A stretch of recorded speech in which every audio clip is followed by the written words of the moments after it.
Welcome to Priya Thakur tutorials. आज की video में हम 10 मार्च 2025 के सारे इंपॉर्टेंट करंट अफेयर्स को डिस्कस करेंगे और आज के करंट अफेयर्स ये काफ़ी इंपॉर्टेंट रहने वाले हैं आपके एग्जामिनेशन पॉइंट ऑफ व्यू से, सो वीडियो में लास्ट तक बने रहिएगा।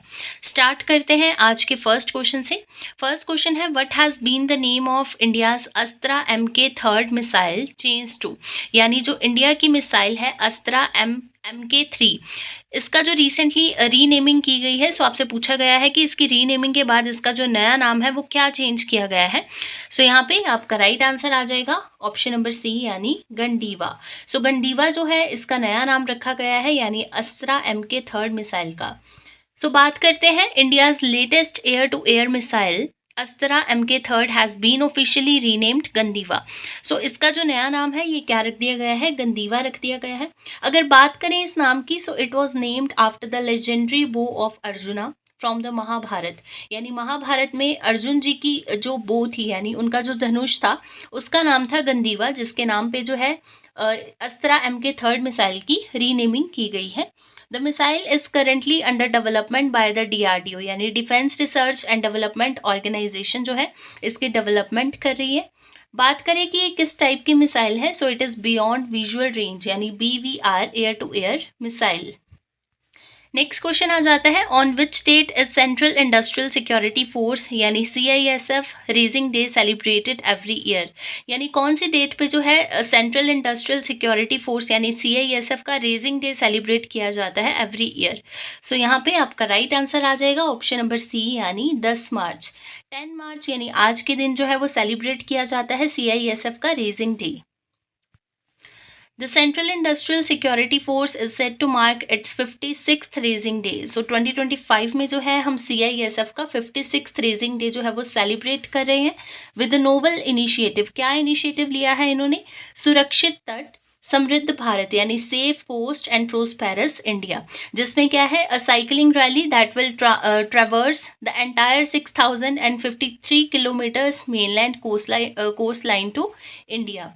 नेक्स्ट क्वेश्चन की बात करते हैं, recently which state government signed an MOC यानी memorandum of commitment for India's first active pharmaceutical ingredients यानी API, green hydrogen and 2G ethanol, यानी कौन से स्टेट गवर्नमेंट ने रिसेंटली एक मेमोरेंडम ऑफ कमिटमेंट दिया है for India's first active pharmaceutical ingredients, green hydrogen and 2G ethanol.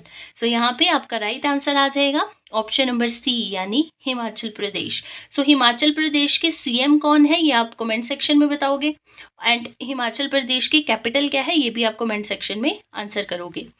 Next question है, according to a report by CRISIL at what percentage India's GDP will grow in the financial year 2026, यानी एक report CRISIL report के द्वारा जो है क्या percentage है India की GDP की, क्या परसेंटेज जो है वो ग्रो करेगी इन द फाइनेंशियल ईयर 2026 तक। सो यहाँ पे आपका राइट आंसर आ जाएगा ऑप्शन नंबर सी, यानी 6.5%। सो इंडिया की जो इकोनॉमी है उसका एक बोल सकते हो कि सेट किया गया है रिपोर्ट के अकॉर्डिंग, एक क्रिसल रिपोर्ट है, उसके अकॉर्डिंग क्या है कि फाइनेंशियल ईयर 2026 तक जो है इंडिया की GDP ग्रो करेगी 6.5% तक। नेक्स्ट क्वेश्चन आ जाता है, where have scientist recently discovered the world's oldest meteorite crater, यानी साइंटिस्ट ने रिसेंटली कहाँ पे जो है डिस्कवर किया है वर्ल्ड का ओल्डेस्ट मीटेरोराइट क्रिएटर। सो यहाँ पे आपका राइट आंसर आ जाएगा ऑप्शन नंबर सी, यानी ऑस्ट्रेलिया। सो ऑस्ट्रेलिया में जो है रिसेंटली साइंटिस्ट ने डिस्कवर किया है वर्ल्ड का oldest meteorite creator. Scientists discovered the oldest meteorite impact crater on Earth in the very heart of the Pilbara region of Western Australia. So कहाँ पे exactly ये discover किया गया है, in the Pilbara region of Western Australia. ये जो crater है ये बना था 3.5 billion years ago. So ये क्या है, पूरे world का oldest meteorite crater है। नेक्स्ट आपके पास क्वेश्चन है, according to a recently released report what is the percentage increase in employment for women in Indian cities from 2027 from 2017 to 18 and 2023 to 2024. So आपसे क्या पूछा गया है कि रिसेंटली रिलीज रिपोर्ट के अकॉर्डिंग अगर हम बात करें सो कितने परसेंट तक जो है वो इंक्रीज हुआ है in the employment for women in Indian cities 2017 से 18 से लेकर 2023 से 24 तक. सो यहाँ पे आपका राइट आंसर आ जाएगा ऑप्शन नंबर बी यानी 10% इंक्रीज. नेक्स्ट क्वेश्चन है who has been recently awarded the lifetime achievement in hospitality and education through technology award. यानी किसको जो है रिसेंटली अवार्ड किया गया है with lifetime achievement in hospitality and education through technology award से. So यहाँ पे आपका राइट आंसर है ऑप्शन नंबर बी यानी doctor Suborno Bose. So doctor Suborno Bose को रिसेंटली जो है अवार्ड किया गया है with the lifetime achievement in hospitality and education through technology award. Doctor Suborno Bose जो कि चेयरमैन है IIHM के यानी international institute of hotel management के जो चेयरमैन है doctor Suborno has been honoured with the lifetime achievement in hospitality and education through technology award by union tourism minister. किसके द्वारा इनको अवार्ड दिया गया है? By union tourism minister Gajendra Shekhawat at the vibrant Bharat global summit 2025. So कहाँ पे दिया गया है ये? At the vibrant Bharat global summit 2025 में. नेक्स्ट आपके पास क्वेश्चन आ जाता है वेयर हैज़ द राइज यानी rapid immunisation skill enhancement app been launched recently. यानी कहाँ पे जो है राइज ऐप को लॉन्च किया गया है. राइज की फुल फॉर्म है यहाँ पे rapid immunisation skill enhancement app. So आपसे ये पूछा गया है कि इसको हाल ही में कहाँ पे लॉन्च किया गया है. सो यहाँ पे आपका राइट आंसर आ जाएगा ऑप्शन नंबर बी यानी उत्तर प्रदेश. नेक्स्ट क्वेश्चन है recently the sea dragon exercise 2025 is being hosted by the which country. यानी कौन सी कंट्री ने रिसेंटली होस्ट किया है सी ड्रैगन एक्सरसाइज 2025 को. सो यहाँ पे आपका राइट आंसर है ऑप्शन नंबर डी यानी यूनाइटेड स्टेट्स. यानी यूनाइटेड स्टेट्स ने रिसेंटली होस्ट किया है सी ड्रैगन एक्सरसाइज 2025 को. नेक्स्ट आपके पास क्वेश्चन है which organisation organises Sahityotsav festival of letters from March 7 to 12 at Ravindra Bhavan New Delhi. यानी कौन सी ऑर्गेनाइजेशन ने जो है वो ऑर्गेनाइज किया है साहित्योत्सव फेस्टिवल ऑफ लेटर्स. इसको ऑर्गेनाइज किया गया है March 7 से 12 मार्च तक एट रविंद्र भवन न्यू दिल्ली में. सो यहाँ पे आपका राइट आंसर आ जाएगा ऑप्शन नंबर बी यानी साहित्य अकादमी. साहित्य अकादमी के द्वारा जो है इसको ऑर्गेनाइज किया जा रहा है यानी साहित्योत्सव फेस्टिवल ऑफ लेटर्स को ऑर्गेनाइज किया जा रहा है 7 से लेकर 12 मार्च 2025 तक. कहाँ पे? Eight Ravindra Bhavan New Delhi.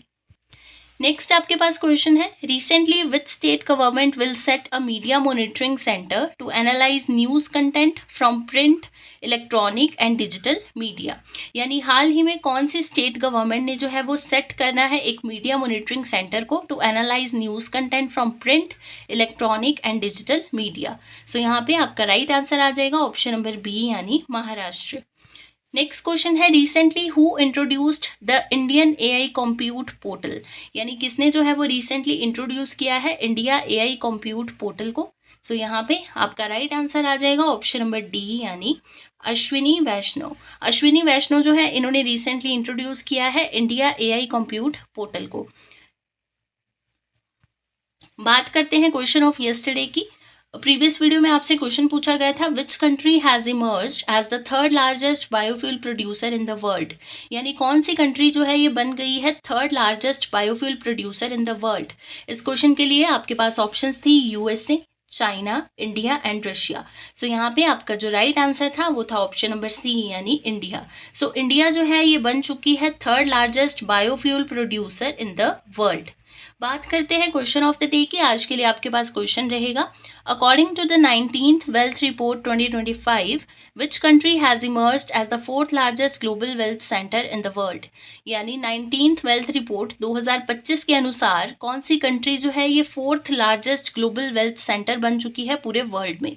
इस क्वेश्चन के लिए आपके पास ऑप्शंस रहेंगी America, China, Japan and India. इस क्वेश्चन को हमने ऑलरेडी डिस्कस कर लिया है अपनी प्रीवियस वीडियोस में. सो इस क्वेश्चन का जो आंसर रहेगा वो आप कमेंट सेक्शन में बताओगे. ये थे आपके आज के यानी 10 मार्च 2025 के सारे इंपॉर्टेंट करंट अफेयर्स.